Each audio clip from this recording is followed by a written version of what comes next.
Nous, on était instrumentalisés sans s'en rendre compte. Et si tu veux, c'est mon premier contact avec SOS, c'était avec Harlem dans les années 90. Moi, je vais raconter quelques anecdotes qui m'ont un peu perturbé. Si tu veux, c'est que nous, on avait une façon de traiter les événements qui parfois nous poussait à l'interrogation. Exemple, dès qu'il y avait un black ou un arabe qui était victime d'une insulte raciale, d'une agression, des fois pas forcément un truc raciste, hein, tu sais, il a fait une connerie, il s'est fait tabasser, bon.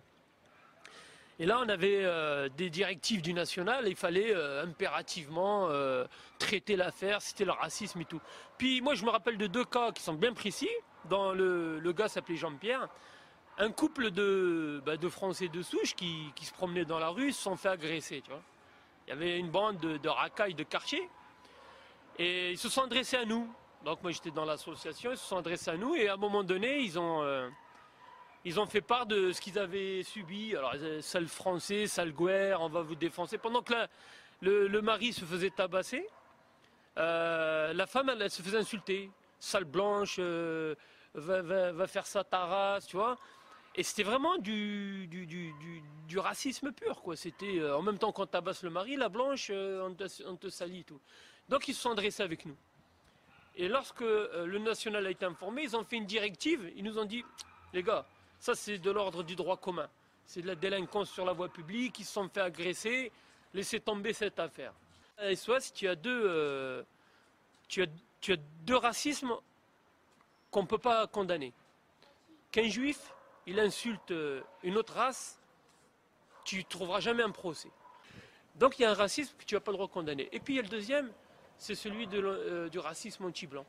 Alors lui aussi, voilà, aujourd'hui à SOS Racisme, tu es noir, tu es asiatique, tu es arabe, tu es une femme maghrébine hein, ou black, tu es victime de discrimination, bah viens.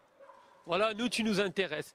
Maintenant tu es victime d'un patron juif ou d'une bande de racailles qui te dit, parce que moi je l'ai entendu, hein, j'étais même témoin de scène, j'ai vu des gens dire à des Français de souche, leur dire mais casse-toi, nous pendant 130 ans vous nous avez colonisés, maintenant on est là pour vous emmerder et tout. Et ça se lâche, ouais, espèce de sale blanc, ouais. Tu vois, et ces gens ils sont venus, moi je pense surtout à ce mec là, Jean-Pierre. Le mec il a pris une balafre. Il a pris un coup de couteau. Et les mecs, ils se sont acharnés sur lui, l'ont tabassé. Et lui, il est venu pensant naïvement qu'à SOS Racisme, on allait prendre en compte ses souffrances, ses douleurs. Bah, nous, on a reçu une directive de Paris, on lui a dit non, laissez tomber. Donc, il y a un racisme qui est beau à traiter et un autre qui n'est pas beau à traiter. Il y a un racisme médiatique qu'il faut mettre en avant et un autre qu'il ne faut pas mettre en avant. Et maintenant, SOS Racisme, moi, j'espère, d'ailleurs, ils ont été épinglés par la Cour des comptes plusieurs fois. Et j'espère franchement qu'un jour, il y aura un audit sur cette association. Ah, c'est une caisse de résonance du Parti Socialiste, tout le monde le sait. C'est Mitterrand, en 1984, qui a créé SOS.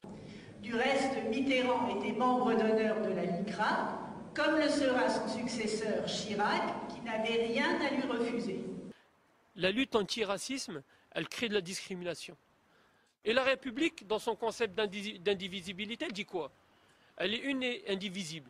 Sauf qu'à SOS Racisme, le triptyque des SOS, c'est quoi? Black, blanc, beurre. C'est que forcément, tu as catalogué les personnes par rapport à leurs origines. Ce que la République, elle interdit. Donc, eux, ils participent à créer cette scission dans la communauté nationale. Parce que la communauté nationale, elle est une indivisible. Et ce triptyque-là, black, blanc, beurre, elle a été travaillé. Je crois que des associations comme le CRIF, le CFCM, le Conseil français du culte musulman, le CRAN, des associations noires, tout ça, ça a été mis en place uniquement avec un seul objectif, à diviser la communauté nationale.